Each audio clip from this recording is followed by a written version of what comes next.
નમસ્કાર મિત્રો, હું સૈમી ઓઝા લબ્સ મહેસાણાથી કરુણા ફાઉન્ડેશન દ્વારા રાજકોટ દ્વારા અંતર્ગત આયોજિત વક્તૃત્વ સ્પર્ધામાં હું વૃક્ષ વાવો પણ એનું કારણ શું એ અંતર્ગત થોડી વાત કરીશ.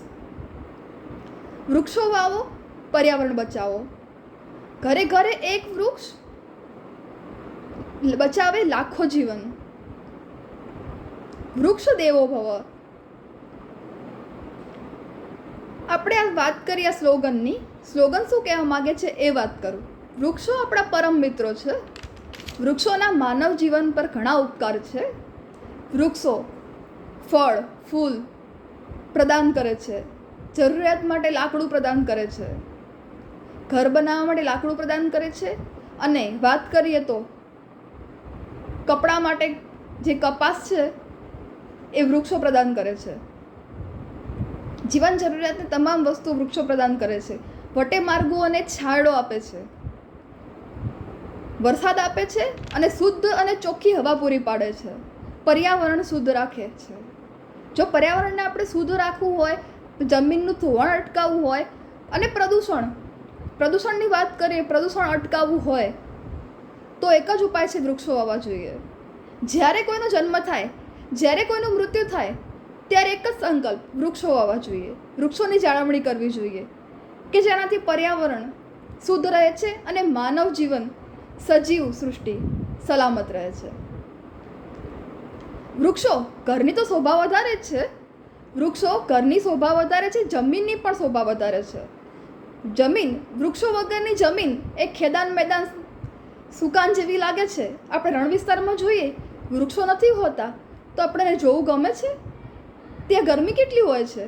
વૃક્ષો ગરમી અટકાવે છે, વાતાવરણ શુદ્ધ રાખે છે. હવામાં જે કહીએ છીએ આપણે કાર્બન ડાયોક્સાઇડ નામનો ઝેરી વાયુ જે પ્રકાશ સંશ્લેષણની ક્રિયા દ્વારા શોષી લે છે અને ઓક્સિજન આપણને પૂરો પાડે છે. હવામાં રહેલા જે ઝેરી વાયુઓ છે એને શોષવાનું કામ કરતા હોય તો વૃક્ષો પ્રદૂષણ અટકાવે છે, જમીનનું ધોવાણ અટકાવે છે.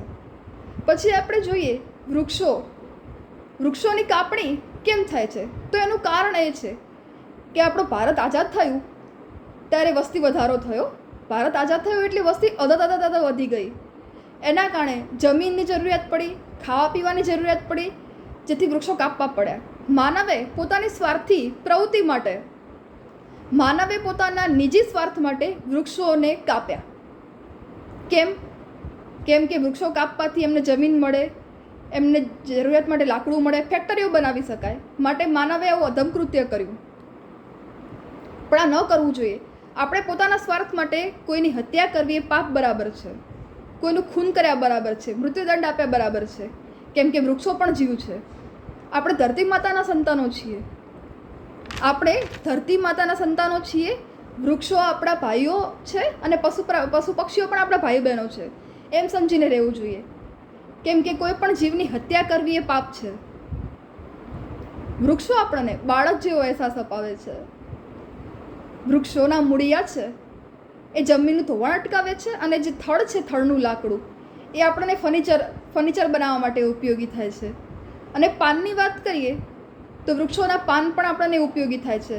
વૃક્ષોની ડાળીઓ પણ આપણને દાંતણ માટે, લીમડાનું દાંતણ આપણે સાંભળ્યું હશે ગામડામાં કે લીમડાનું દાંતણ કરવાથી દાંત મજબૂત થાય, એવું આપણે સાંભળ્યું હશે.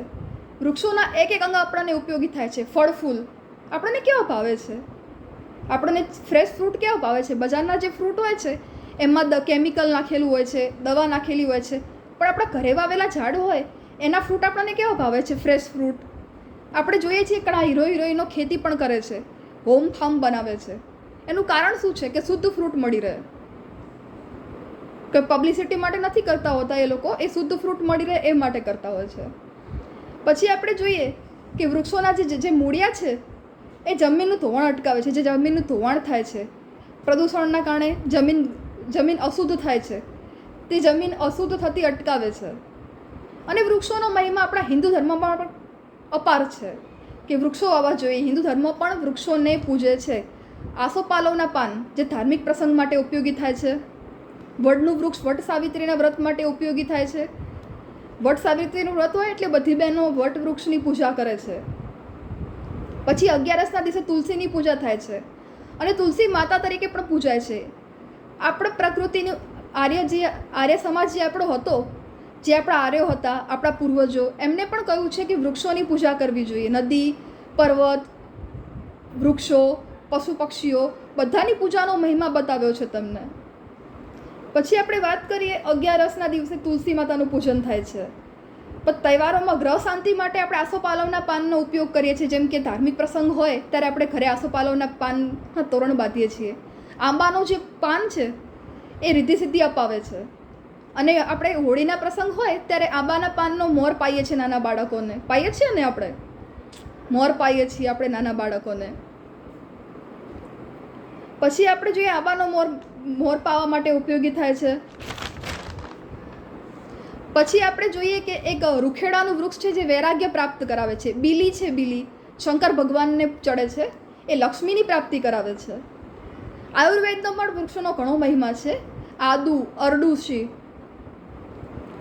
તુલસી, પછી લીમડો, અશ્વગંધા, પછી સંખેડા, પછી આપણે જોઈએ તો ખેર, બાવળ, બધું આપણે બાવળનો ગુંદ, જે બધું આપણને આયુર્વેદિક તરીકે ઉપયોગી થાય છે. માટે વૃક્ષો એ આપણા ભાઈઓ છે અને વૃક્ષો પરોપકારી જીવ છે. જે સજ્જન માણસ જેવા વૃક્ષો છે, જે પથ્થર મારનારને પણ ફળ આપે છે. એવા દેવતા વૃક્ષોને સતસત નમન. હું સૈમી ઓઝા લફ્ઝ પોતાની વાણીને વિરામ આપું છું. અસ્તુ. જય ગાય માતા.